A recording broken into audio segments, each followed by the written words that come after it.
Pagi hari minum jamu. Jamu bagus untuk kesehatan. Berdoalah bagi musuh-musuhmu dan bagi orang yang menganiaya kalian.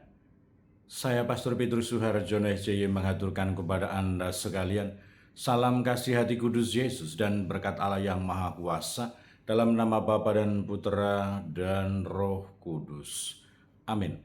Pada kesempatan ini bersama-sama kita akan mendengarkan dan sekaligus merenungkan bacaan Injil dari Injil Matius bab 5 ayat 43 sampai 48. Bacaan Injil ini juga menjadi bahan permenungan kita dalam perayaan Ekaristi Hari Biasa Pekan Biasa ke-11 Selasa 16 Juni 2026. Dalam khotbah di Bukit Yesus berkata, "Kalian telah mendengar bahwa disabdakan, kasihilah sesamamu manusia dan bencilah musuhmu.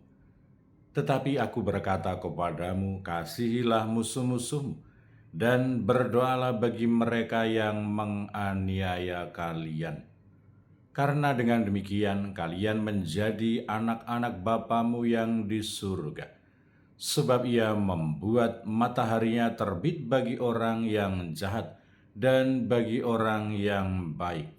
Hujan pun diturunkannya bagi orang yang benar dan juga bagi orang yang tidak benar.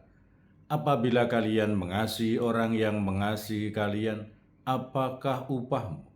Bukankah pemungut cukai juga berbuat demikian?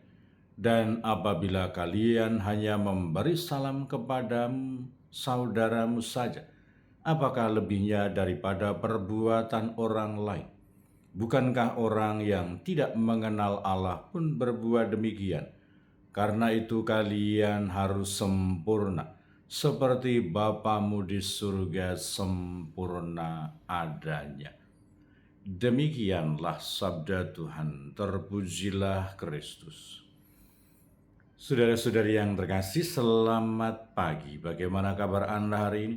Semoga selalu sehat, berbahagia, bergembira, bersukacita luar biasa, dan senantiasa merasakan kasih dan penyertaan Tuhan di hari yang baru ini.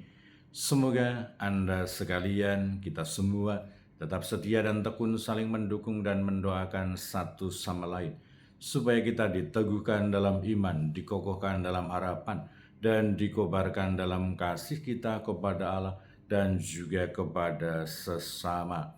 Kita terutama berdoa untuk mereka yang merayakan hari ini sebagai tahun baru Muharram, sebagai tahun baru dalam kalendarium Jawa, dan semua orang yang merayakan. Semoga di tahun yang baru ini Anda sekalian, kita semua akan semakin mampu menghadirkan kebaikan Allah, bersatu dengan Tuhan, bersatu dengan alam semesta, bersatu dengan sesama, untuk senantiasa merasakan kebaikan dan belas kasih Allah dan menghadirkan keselamatan bagi dunia.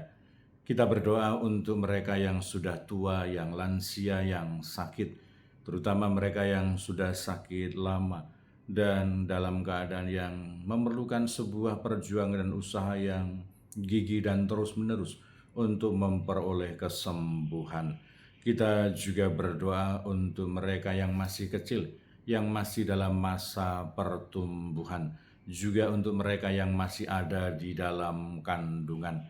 Kita juga berdoa untuk mereka yang masih di bangku pendidikan, mereka yang menghadapi ujian, mereka yang sedang menyusun dan menyiapkan skripsi, mereka yang terus berusaha untuk bertekun dalam pendidikan mereka, kita doakan.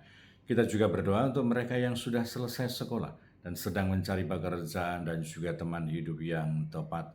Kita juga berdoa untuk mereka, saudara-saudari kita yang terus aktif ambil bagian dalam kegiatan pelayanan pastoral untuk kemuliaan Tuhan dan juga keselamatan sesama. Semoga mereka dilindungi dan diberkati. Kita juga berdoa untuk mereka pribadi-pribadi dan keluarga-keluarga yang menghadapi persoalan-persoalan di dalam kehidupan pribadi dan keluarga mereka. Semoga Tuhan sendiri yang menghibur, membimbing, menolong, menguatkan, supaya menemukan solusi dan jalan keluar yang terbaik. Kita juga berdoa untuk mereka yang sudah meninggal, semoga berbahagia bersama dengan para kudus di surga. Kita juga berdoa untuk pribadi-pribadi dan keluarga-keluarga yang hari ini akan mengambil langkah-langkah yang penting, tindakan-tindakan yang besar, dan juga keputusan-keputusan yang akan sangat menentukan kehidupan pribadi dan keluarga mereka ke depan. Semoga Tuhan membimbing, memberkati, dan memudahkan segala persoalan dan urusan.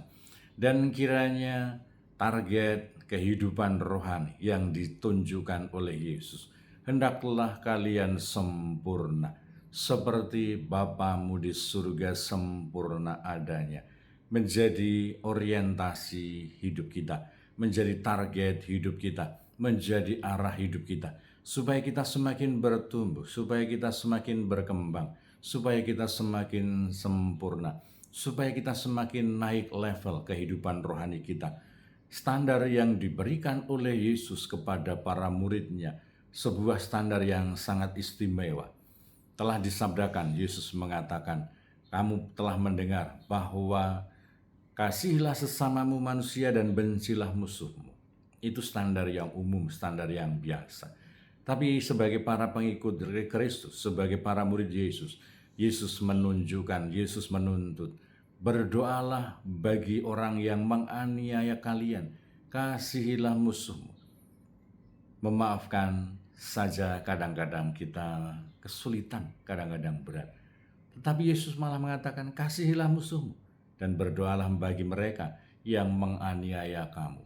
Ketika kita dianiaya, ketika kita ditindas, ketika kita difitnah, seolah-olah secara manusiawi kita ingin membalas.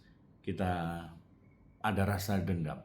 Tetapi tidak bagi pengikut Yesus. Sebagai murid Yesus, kasihilah musuh-musuh dan berdoalah bagi mereka yang menganiaya kamu. Semoga meskipun sulit, meskipun berat, meskipun tidak mudah mengampuni, tetapi semoga kita memiliki kelapangan hati, kebesaran jiwa, pikiran yang jernih untuk mengampuni, untuk memaafkan, dan bahkan mengasihi musuh kita, dan bahkan mendoakan bagi mereka yang menyengsarakan kita, yang menganiaya kita, yang tidak baik kepada kita. Itulah ciri dan tanda sebagai murid Kristus menjadi semakin sempurna, seperti Bapa di surga sempurna adanya. Berkat Allah yang Maha Kuasa, dalam nama Bapa dan Putra dan Roh Kudus. Amin.